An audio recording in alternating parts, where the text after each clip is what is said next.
personil Polres Aceh Utara dan personil Kompi 4 Batalion B Kopor Satrimob Polda Aceh.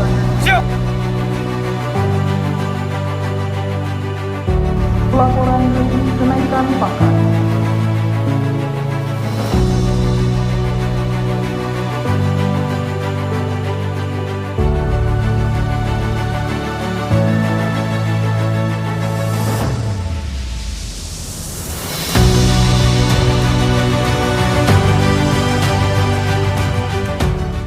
Oleh karena itu, kenaikan pangkat yang sudah diterima dapat meneguhkan komitmen dan tekad serta dorongan untuk meningkatkan kinerja yang lebih baik.